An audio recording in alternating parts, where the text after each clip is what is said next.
અમે જાણે અજાણે ભૂલે ચૂકે કોઈને કોઈ રીતે કોઈને કોઈ પાપ અમારાથી થઈ જાય છે, તમે આટલા નિષ્પાપ કેમ રહી શકો?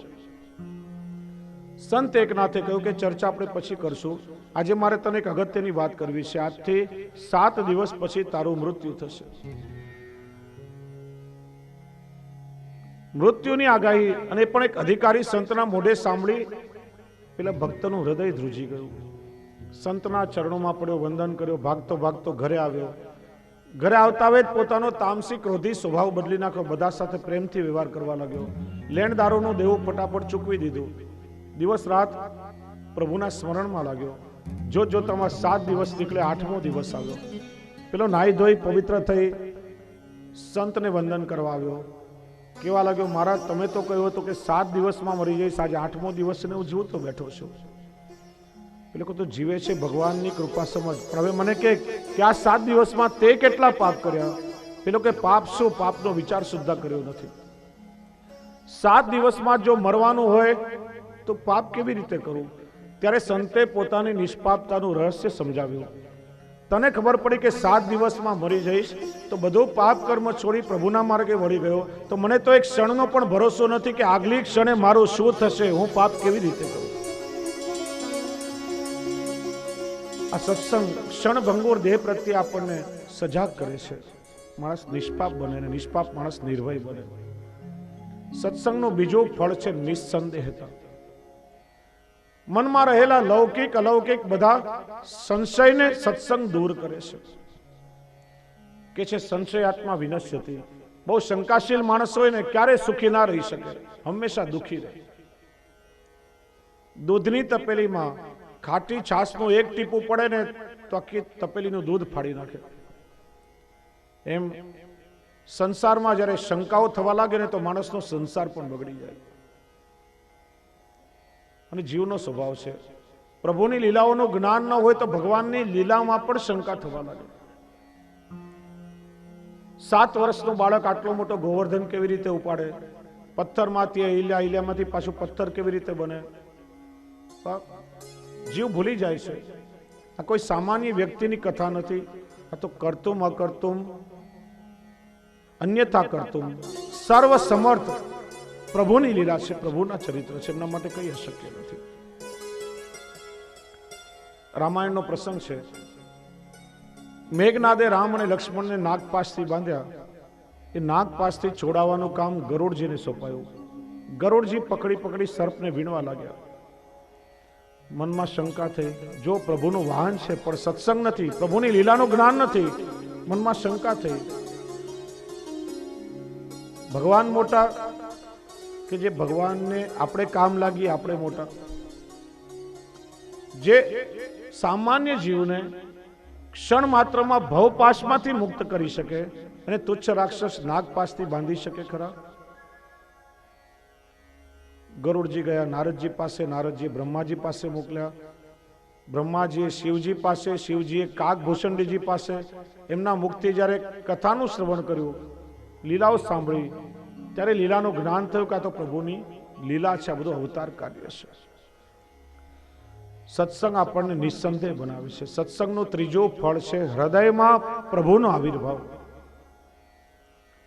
અંતરનો બધો કચરો સત્સંગ વાળી નાખે, અંતરને સ્વચ્છ બનાવે, નિર્મળ બનાવે, અને ત્યારે કૃપા કરીને પ્રભુ આપણા અંતઃકરણમાં પધારી અને સર્વ લીલાઓનો અનુભવ કરાવે છે. જો જેટલી પ્રસન્નતાથી ભગવાન મંદિરમાં ન બિરાજે ને એટલી પ્રસન્નતાથી ભક્તના શુદ્ધ હૃદયમાં પ્રભુ બિરાજે છે. એનું કારણ મંદિરમાં આજે માણસોનું ચાલે છે, પણ હૃદયમાં તો કેવલ ભગવાનનું ચાલે છે. મંદિરના ટ્રસ્ટીઓ વિચારે હું કહું એમ થવું જોઈએ, પૂજારી વિચારે હું જે ભગવાનની સેવા કરું એટલી થાય, હું ધરું એ જ ભગવાનને આવે, વ્યવસ્થાપક કે અમે જેમ કરીએ એ જ ચાલવું જોઈએ. મંદિરમાં આજે ભગવાનનું નથી ચાલતું, મંદિરમાં તો માણસોનું ચાલે છે, એટલે ભગવાન પ્રસન્નતાથી ન બિરાજે, પણ હૃદયમાં તો કેવલ ભગવાનનું ચાલે છે, એટલા માટે પ્રભુ ત્યાં પ્રસન્નતાથી બિરાજે છે. સુરદાસજીના જીવનનો પ્રસંગ છે. શયનના કીર્તન ગાય ગિરિરાજજી પરથી નીચે ઉતરી રહ્યા હતા. રસ્તામાં એક અંધારો અવાવરો ખાડો આવ્યો, એમાં સુરદાસજીનો પગ પડવા જતો હતો. ત્યાં શ્રીજી બાવા પધાર્યા. સૂરદાસજીની લાકડી પકડી લીધી, પ્રાણોની રક્ષા કરી. સૂરદાસજીએ વિચાર્યું કે રાત્રિના સમયમાં નિર્જન સ્થાનમાં મને બચાવનાર કોણ હશે? કોઈ મનુષ્યનું બાળક તો અહીંયા ના આવી શકે, નક્કી મારા શ્રીજી બાવા હોવા જોઈએ. લાવને પ્રભુનો શ્રીયસ્ત પકડવું, પ્રભુના સ્પર્શનું સુખ લઉં. એમ વિચારી લાકડીના ટેકે ટેકે પોતાનો હાથ સરકાવી, જેવો શ્રીજી બાવાનો હસ્ત પકડવા જાય ત્યાં પોતાનો હસ્ત છોડાવીને પ્રભુ ઠેકડો મારીને દૂર ઠડા રહ્યા અને મરક મરક હસવા લાગ્યા. ત્યારે સૂરદાસજીએ બે પંક્તિનું એક બહુ સુંદર પદ ગાયું. બાહે છુડા કે જાતો હો નિર્બલ જાન કે મોહે, હૃદય છોડ જો જા સકો તો મરદ બખાનું તો. પ્રભુ મારો હાથ છોડીને મને નિર્બળ જાણીને ભાગો છો, પણ હૃદય છોડીને જાઓ તો કહું તમે મરદ છો. શ્રી વલ્લભની કૃપાથી જ્યારે આપ અમારા હૃદયમાં બિરાજો છો તો મારા હૃદયને છોડીને ક્યાં પધારશો? એ સત્સંગનું ફળ છે કે ભક્તના અંતઃકરણમાં પ્રભુ પધારી અને સર્વ લીલાઓનો અનુભવ કરાવે છે. સત્સંગનું ચોથું ફળ છે સર્વત્ર ભગવત દર્શન. સત્સંગ એવી દ્રષ્ટિ આપે છે કે દરેક જીવ માત્રમાં અને દરેક ક્રિયામાં પ્રભુના અને પ્રભુની લીલાના દર્શન આપણને થાય, પ્રભુની લીલાનો અનુભવ થાય. અમારે ત્યાં થોડા સમય પહેલા મુંબઈમાં કથા હતી. એક સંત પધારા, એમને બહુ સરસ વાત કરી, મને બહુ ગમી, ઘણી વાર એનું સ્મરણ કરું. એ કે અમદાવાદમાં મારી કથા ચાલતી હતી. એક પોલીસ વાળા ભાઈ દરરોજ કથા સાંભળવા માટે આવે. એક દિવસે પેલા પોલીસ વાળાને પૂછ્યું કે તમારા અમદાવાદમાં દંગા ફસાદ હુલ્લડ બહુ થાય, તમે એને કાબુમાં કેવી રીતે કરો? મહારાજ બહુ સહેલું, આ વિસ્તાર છે ને 3 દરવાજા, ત્યાં અમે કર્ફ્યુ લગાડી દઈએ તો બધા જ હુલ્લડો કાબુમાં આવી જાય. પછી એમણે કહ્યું કે આપણી પાસે પણ 3 દરવાજા છે, આંખ, કાન અને મોઢું, ત્યાં પ્રભુના નામનો કર્ફ્યુ લગાડી દઈએ તો હૃદયના બધા જ હુલ્લડો શાંત થઈ જાય.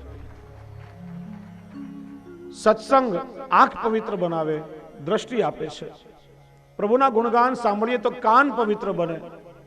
મુખથી પ્રભુનું નામ લઈએ તો મુખ પવિત્ર થાય. દરેક દ્વારને સત્સંગ પવિત્ર કરે છે. 5મું સત્સંગનું ફળ છે લૌકિક આસક્તિઓ છૂટે અને પ્રભુના સ્વરૂપમાં જીવનો અનુરાગ થાય છે. જીવ પ્રભુને પ્રેમ કરવા લાગે છે અને પ્રેમથી જ પ્રભુ જ પામે છે. બીજું કોઈ સાધન નથી. ભગવાન પ્રેમ પરવશ છે અને ભક્તના પ્રેમથી જ પ્રભુ એ ભક્તના બને છે. તો 5 સત્સંગના ઉત્તમ ફળ જેનો અનુભવ પરીક્ષિતને સુખદેવજીએ કરાવ્યો. પરીક્ષિતે વંદન કર્યા છે, સુખદેવજીનું પૂજન કર્યું અને એ જ સમયે બ્રાહ્મણના શાપથી પ્રેરાયેલો તક્ષક નાગ બ્રાહ્મણનું રૂપ લઈને ત્યાં આવ્યો છે. જન્મે જે આદિ પરીક્ષિતના પુત્રો આમ ચારે તરફ બંદોબસ્ત રાખ્યો હતો. કોઈ પણ સર્પ દેખાય તો એને મારી નાખો, કોઈ પણ સાપ નહીં આવવો જોઈએ. કશ્યપ નામના ધન્વંતરી, જે ગમે તેવા ઝેરી સર્પનું વિષ ઉતારવામાં નિપુણ, એમને ત્યાં રાખ્યા હતા. પણ પેલો તક્ષક બ્રાહ્મણનું રૂપ લઈને આવ્યો. કશ્યપ ધન્વંતરીને ધન આપી ત્યાંથી દૂર મોકલી દીધા. પરીક્ષિતના શરીરને કરડે એ પહેલા તો પરીક્ષિતનો આત્મા નીકળીને પ્રભુના સ્વરૂપમાં વિલીન થઈ ગયો છે. તક્ષક તો આવી ખાલી પરીક્ષિતના શરીરને કડ્યો છે અને પરીક્ષિતનું શરીર ભડભડ અગ્નિથી બળવા લાગ્યું છે. જો આનું રહસ્ય શ્રી મહાપ્રભુજી સમજાવે છે કે પરીક્ષિતનું શરીર સામાન્ય શરીર નથી, માતા પિતાથી મળેલું શરીર નથી. લૌકિક શરીર તો અશ્વત્થામાના બ્રહ્માસ્ત્રથી બળી ચૂક્યું હતું. 10મા સ્કંદના પહેલા અધ્યાયમાં પરીક્ષિત કહે છે, દ્રવણ્યસ્ત્ર વિપ્લુષ્ટ મિદમ મદંગમ સંતાન બીજમ કુરુ પાંડવાના. ઠાકોરજીના મારા પર કેટલા ઉપકાર છે કે અશ્વત્થામા છોડેલા બ્રહ્માસ્ત્રથી મારું લૌકિક શરીર તો બળી ચૂક્યું હતું. ઈશેના જીવિતમ પુનઃ, પ્રભુએ મને પુનઃ જીવિત કર્યો, મને અલૌકિક દેહનું દાન કર્યું છે. પરીક્ષિતનું શરીર પ્રભુએ આપેલું અલૌકિક શરીર છે ને એટલા માટે લૌકિક અગ્નિથી એનો અગ્નિ સંસ્કાર ન થઈ શકે ને એટલા માટે આત્મા તો પ્રભુમાં વિલીન થયો અને તક્ષક રૂપી અલૌકિક અગ્નિથી પરીક્ષિતના શરીરનો અગ્નિ સંસ્કાર થયો છે. અંતમાં કથા સંભળાવી સૂતજી બધા જ દેવોને વંદન કરે છે. છેલ્લે આપણે પણ પ્રભુને વિનંતી કરવી જોઈએ હું શ્લોક બોલું છું, બધા વૈષ્ણવ સાથે મળીને શ્લોકને ઝીલજો. છેલ્લે શ્લોક બોલવો જોઈએ.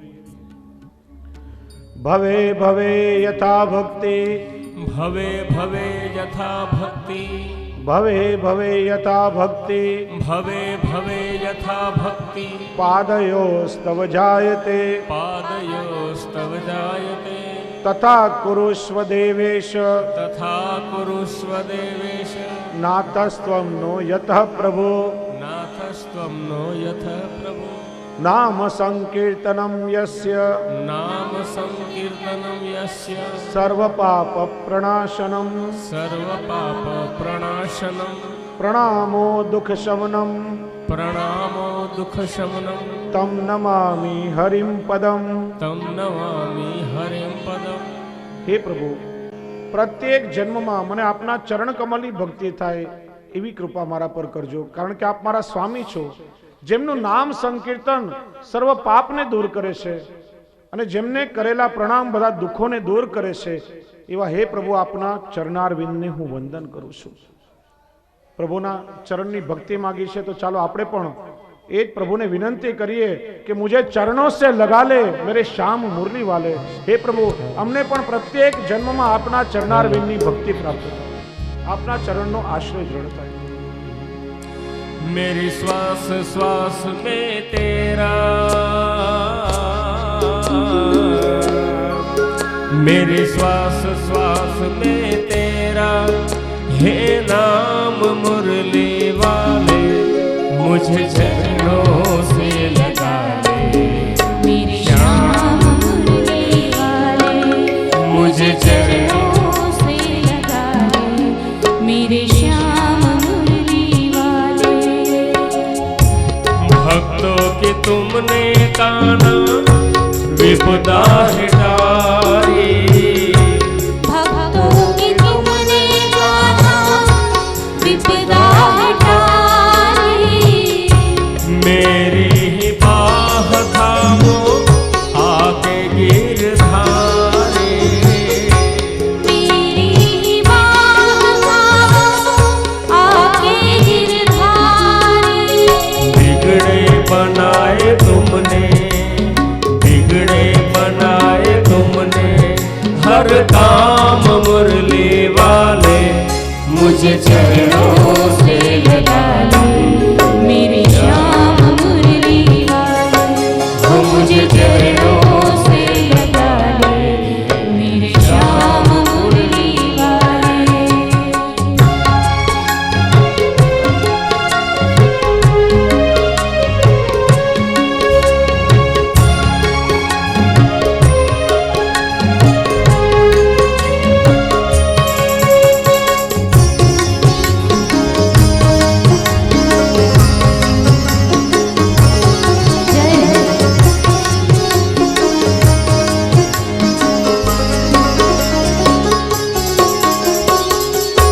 पतझड़ है मेरा जीवन, बन के बहार आजा, पतझड़ है मेरा जीवन, बन के बहार आजा. सुन ले पुकार का ना, बस एक बार आजा, सुन ले पुकार आजा, बस एक बार आजा. बेचैन मन के तुम ही, बेचैन मन के तुम ही, आराम मुरली वाले, मुझे चरणों से लगा ले मेरे श्याम मुरली वाले, मुझे चरणों से लगा ले मेरे श्याम मुरली वाले.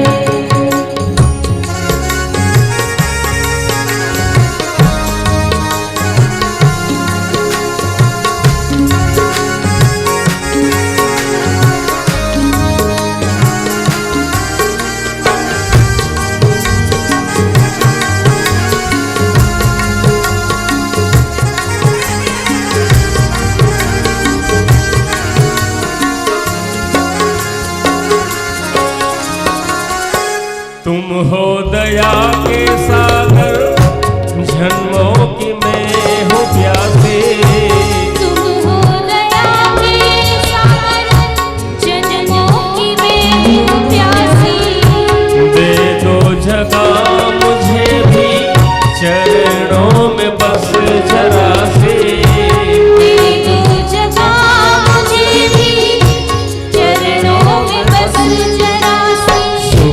तुम्ही हो तुम ही, सुबह तुम्ही हो तुम ही, मेरी शाम मुरली वाले, मुझे चरणों से लगा ले मेरे श्याम मुरली वाले, ओ मुझे चरणों से लगा ले मेरे श्याम मुरली वाले। मेरे श्वास श्वास में तेरा है नाम मुरली वाले, मुझे चरणों से लगा ले मेरे श्याम मुरली वाले, मुझे चरणों से लगा ले मेरे श्याम मुरली वाले। પ્રભુને પણ આપણે સૌએ જ વિનંતી કરી, હે પ્રભુ કૃપા કરો, આપના ચરણારવિંદની ભક્તિ પ્રત્યેક જન્મમાં અમને મળે અને આપના ચરણનો દ્રઢ આશ્રય થાય. મારી સાથે દરેક વૈષ્ણવ બોલજો, 3 વાર બોલવું જોઈએ. હરે નમઃ, હરએ નમઃ, હરે નમઃ, હરએ નમઃ, હરે નમઃ. હરએ નમઃ.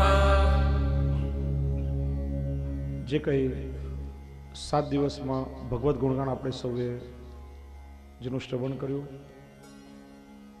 મારા હૃદયમાં બિરાજીને જે કંઈ ભાવ પ્રકાશથી વલ્લભે પ્રગટ કરાવ્યો કરી શક્યો છું. મારી વાણી શ્રીજી બાબાના વાંગમય સ્વરૂપ ભાગવતજીના ચરણોમાં સમર્પિત કરું છું. ખૂબ ખૂબ મને પ્રસન્નતા છે. શ્રી ગિરિરાજ બાબાએ બીજી વખત કૃપા કરી. 2 વર્ષ પહેલાં પણ આ સત્સંગનો લાભ અહીંયા મળ્યો હતો અને સન્મુખમાં એવા સુંદર દર્શન થાય, મને તો ખરેખર એ જ લાગી રહ્યું છે કે સ્વયં શ્રી ગિરિરાજ બાબા સન્મુખ બિરાજીને શ્રવણ કરી રહ્યા છે, કારણ કે પ્રભુનું નામ છે લીલા ગુણગાન કરી. મારા કુરજીભાઈ જેમણે આટલો સુંદર મનોરથ કર્યો, આખો એમનો પરિવાર સાથે અહીં આવ્યો છે. ને કોઈને પુષ્ટિ માર્ગમાં વૈષ્ણવ મનોરથો કરે. લૌકિક ઈચ્છાઓ તો બધા જ લૌકિક જીવના મનમાં થાય. હરિ, ગુરુ અને વૈષ્ણવ ત્રણેયનું સુખ જેમાં હોય એ જ મનોરથ કહેવાય. અને કુરજીભાઈના મનોરથ સ્વરૂપે અહીંયા હરિ, ગુરુ અને વૈષ્ણવ ત્રણેયનો ખૂબ સુંદર ત્રિવેણી સંગમ સર્જાયો. એનું સૌભાગ્ય આપણને બધાને મળે. મારે એટલું જ કહેવું છે, 7 દિવસ સુધી આચાર્ય પીઠમાંથી ટનભર પ્રવચન થયું હોય, તમે મણભર શ્રવણ કર્યું હોય, એના કરતા કણભર એને આચરણમાં મૂકવાનો પ્રયત્ન કરજો. આ કથા સત્સંગ કેવલ સાંભળવા માટે નથી. જે દિવસ આપણા જીવનમાં ઉતરી જાય, આપણું જીવન પ્રભુમય બની જાય. સત્સંગ એ જીવનમાં આચરણમાં ઉતારવા માટે છે. ઘણા લોકો કહેતા હોય આજનું સમય પ્રધાન જગત, આજનું અર્થ પ્રધાન જગત, ઘડિયાળના કાંટે લોકો જીવતા હોય, પૈસા માટે જ આજે બધો પુરુષાર્થ થાય છે. અને આવા જગતમાં આજે કથાકારો હજારો વર્ષથી એની જ કથા કહેતા હોય, બીજું કંઈ નવો પ્રસંગ તો આવતો નથી. એના માટે આટલા રૂપિયા પૈસાનો ખર્ચ કરી, આયોજનો એમને થતા નથી, બહુ મોટો ખર્ચો લાગે, એમાં લાખો રૂપિયાનો ખર્ચ થાય. સમય બગાડીને લોકો અહીંયા સાંભળવા માટે બેસે અને છતાંય સમાજમાં બધા લોકો બદલાતા કેમ નથી? આ શું આ કથાને બધા આયોજનની જરૂર છે ખરી? મેં કોઈ આજે કરોડો રૂપિયા ખર્ચીને માણસ આધુનિક હોસ્પિટલો કેમ બંધાવે છે? લોકો હોસ્પિટલ તો જઈએ ને, માણસ તનથી જ્યારે માંદો પડે તો એની સારવાર હોસ્પિટલમાં થાય. મેં કીધું બહુ સાચી વાત. માણસ તનથી માંદો પડે તો એની સારવાર હોસ્પિટલમાં થાય, પણ માણસ જ્યારે મનથી માંદો પડે તો એની સારવાર કથામાં જ થઈ શકે. કેટલા મનના માંદા મરી જઈથી સારા થઈને જાય છે. કેટલા લોકોના જીવન કથાએ બદલાવ્યા છે. મેં મુંબઈમાં અનુભવ કર્યો છે. ઘરમાંથી કંકાસ કરીને આપઘાત કરવા માટે નીકળેલો માણસ 10 મિનિટ કથામાં આવીને બેસે, તેના વિચારો બદલાયા છે, જીવન બદલાયું છે. પણ બધા બદલાતા નથી.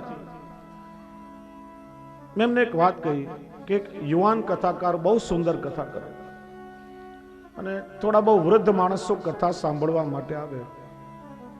એકવાર એક વૃદ્ધ માણસને ઊભા કરી પેલા કથાકારે કહ્યું કે આપના જેવા વડીલો કથામાં આવો છો, બહુ સારી વાત છે, તમને શાંતિ મળશે, સમાધાન મળશે, તમારી ઉત્તરાવસ્થા સુધરી જશે. પણ તમારા જુવાન દીકરાઓ જે તમને કથા મંડપની બહાર મૂકીને ચાલ્યા જાય છે, એમને શા માટે સાથે નથી લાવતા? ક્યારેક પ્રયત્ન કરીને લાવો, થોડી વાર બેસાડો, બે ચાર શબ્દ સાંભળશે, એકાદ એના જીવનમાં ઉતરશે તો તાત્કાલિક સુધરશે, સારો કર્મયોગ કરશે, એના જીવનનો વિકાસ થશે, સમાજને કઈ ફાયદો થશે. હાથ જોડીને પેલા વૃદ્ધ માણસે કહ્યું, અમારા જુવાન દીકરાઓની નું કથામાં કામ નહીં, કેમ કે કાચી બુદ્ધિના છે, અપરિપક્વ બુદ્ધિના છે. તમે જે કંઈ કહો છો એ બધું સાચું માની લેશે તો પછી અમારા કામના નહીં રહે. કથામાં તો અમારા જેવા પાક્કા માણસોનું કામ, કેમ કે તમે ગમે એટલું કહો અમને કઈ અસર થાય નહીં. ન બદલાવાનું નક્કી કરી અને મોટો વર્ગ કથામાં આવે, આપણે કહીએ સમાજ બદલાતો નથી તો યોગ્ય નથી. ત્રણ ક્રિયાઓ આપણે જોઈ: કથાનું શ્રવણ, કથાનું કીર્તન અને કથાનું મનન. આ ત્રણ વસ્તુઓ કરશો ત્યારે પ્રભુની આ લીલા તમને હૃદયારૂઢ થશે. જે કંઈ શ્રવણ કર્યું છે, ઘરમાં જઈને એની ચર્ચા કરો, પ્રસંગોને યાદ કરો, નિત્યનું સ્મરણ કરો, વાગોળો. તેનાથી હૃદય શુદ્ધ થશે, પવિત્ર થશે, પ્રભુની લીલાઓ હૃદયસ્થ થશે. બસ ઠાકોરજીને એ જ વિનંતી કરું કે આપ સૌના પર ખૂબ ખૂબ પ્રભુની કૃપા વરસે, આપ સૌ કૃપાના પાત્ર બનો. આશીર્વાદમાં તો ઘણું ઘણું કહી શકાય. ગાડી બંગલા હો, ધન ધાન્ય હો, પુત્ર પૌત્ર હો, સંપત્તિ મળે, પણ આ બધું તો માણસ પોતાના પ્રારબ્ધ પુરુષાર્થ અને છેવટે ચાલાકીથી મેળવી જ લેતો હોય છે. શ્રી ગિરિરાજ બાબા સન્મુખ બિરાજે છે, શ્રી ભાગવતજી બિરાજે છે. પ્રભુના ચરણોમાં એ જ વિનંતી કરી આપ સૌને હૃદયથી આપું કે આપને આપના વંશ વારસોને ઠાકોરજીની ભક્તિ પ્રાપ્ત થાય. વંશે સદૈવ ભવતામ હરિભક્તિ રસ્તે. આપના અલૌકિક મનોરથોને ઠાકોરજી પૂર્ણ કરે. આપ સૌ સત્સંગ પરાયણ બનો, બધો દુસ્સંગ છૂટે, પ્રભુના ચરણારવિંદનો દ્રઢ આશ્રય સિદ્ધ થાય અને આપ સૌની રતિ મતિ કૃતિ અને ગતિ નિરંતર પ્રભુના ચરણોમાં થાય. એ જ હૃદયથી આશીર્વાદ આપી મારી વાણી ઠાકોરજીના ચરણોમાં સમર્પિત કરું. બોલીએ શ્રી વલ્લભાધીશ, ગોવર્ધનનાથ કી જય, ગિરિરાજ ધરણ કી જય, શ્રી દ્વારિકાધીશ કી, શ્યામ સુંદર શ્રી યમુને મહારાણી જી, શ્રી ભાગવત ભગવાન કી